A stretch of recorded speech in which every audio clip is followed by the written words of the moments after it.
So key takeaways for today's meeting is to understand why UK, what are the pros and cons, and try to address whatever we can related to UK.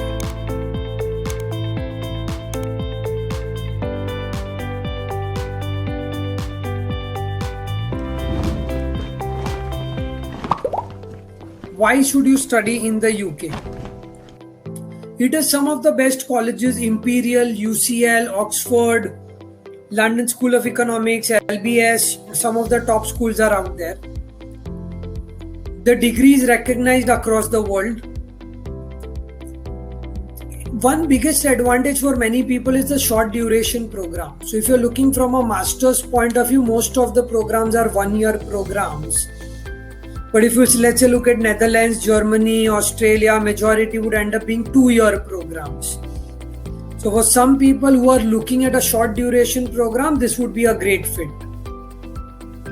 You can work while you are studying, and from 2021 April onwards, the post-study work permit comes into picture, which means you are eligible for a 2-year work permit after you graduate. And they are starting up with the immigration point system on the same lines as Canada and Australia from 2021 onwards. So if you have enough points, you can directly apply for a PR and get a PR.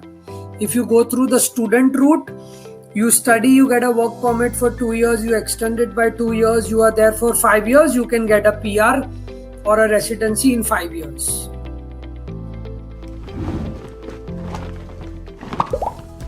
Which are the top universities in UK? Okay, the names are in front of you. If you have done some research, you would also agree to this.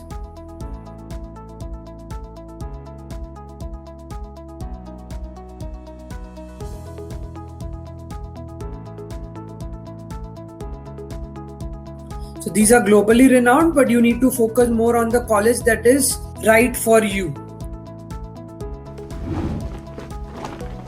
What are the entry requirements and the application process for UK? So if you are applying for an undergraduate application, you have a common portal called UCAS and you can apply to 5 universities. These are the documents required. I think it's very easy. I mean, it's straightforward. Okay, 1 LOR, 1 SOP, your marks, TOEFL or IELTS score. Simple. When I talk of at a graduate level, you will need a resume, you will need your bachelor's mark sheets or transcripts, an SOP or a statement of purpose, letters of recommendation, 3 in some colleges, 2 in some colleges, TOEFL or the IELTS, and GRE or GMAT would be optional depending on the college requirements. So while TOEFL or IELTS is compulsory, GRE or GMAT would depend on the course and the universities. What is the cost of education and living expenses? So we have tried to bifurcate into engineering related programs and management related programs. Okay, so the majority of the programs will fall in this range. Management related would be a bit more expensive, and technical programs could be engineering or it could be bioengineering, biomedical, pharmacy, okay, physiotherapy, they all would come on the technical courses are a little bit cheaper, management courses are a little bit more expensive. So if you see, most of them fall in the range of anywhere between 30,000 to 30,000 is an approximation, but some colleges are extreme. Like if I remove Cambridge from the list, majority are in and around $30,000, right? Some of them demand a premium for their brand name.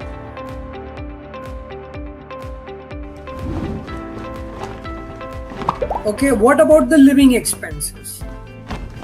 Now, if you again look at your living expenses, that is your rent, eating expense, food, boarding, etc., you are looking at a ballpark figure of anywhere between 12,000 to 15,000 euros per year.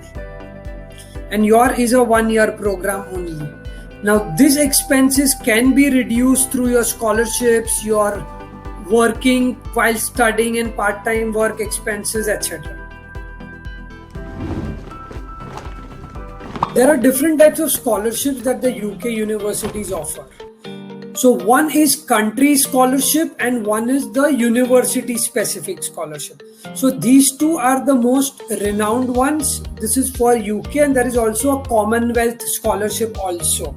So these three are most renowned for UK. There are a separate list of scholarships that we can apply to, which we'll provide to our students once the applications are done. Okay, and then you will have university related scholarships. So every university will have a portal through which you can apply to those university related scholarships. The visa process. Okay, so usually the colleges start in September. So let's say if you're looking at the next September intake, you will be applying for your visa after June. And you get a decision in 3 weeks. You want to put a buffer time because of the pandemic, ballpark ranges.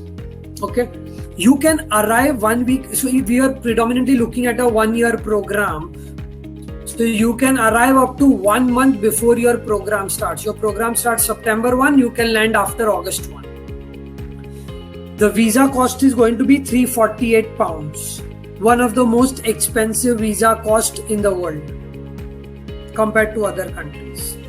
How do you apply for a visa? Once you are admitted to the university and you accept their offer, okay, they give you a cash form. Basically, you receive a cash offer. That's what it's called, confirmation of acceptance.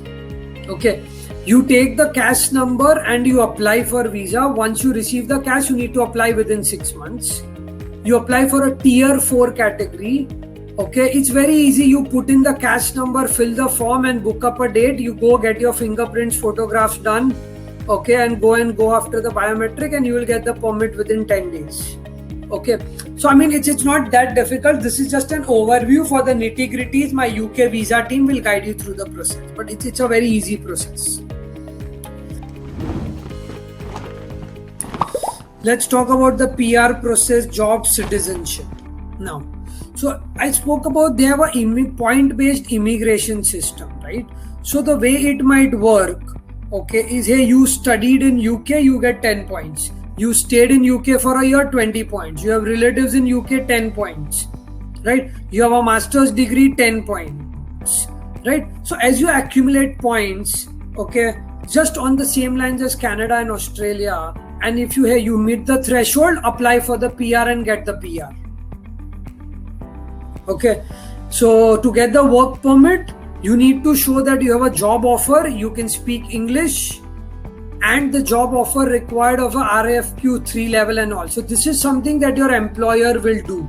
So don't worry about that. Your employer will help you out in that. Okay, and to get the PR, you need to make more than £20,000, which I think is a bare minimum. You will easily make that money. So I'm not worried about it. Yeah, and you need to cross a total of 70 points to apply. Okay, so you can go through the website government.uk/blah blah blah given to you, or Google up UK's point-based immigration system. You will find out all the rules on how to get a PR. What's the bottom line? With opening up of the work permit, the number of students applying to UK are going to increase for sure. Okay.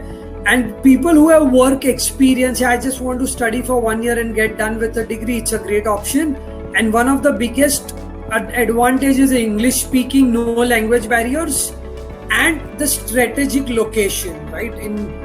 You are accessible. London is where most of the European companies will have a headquarter, right? So that's one of the biggest advantage of going to UK and predominantly in London.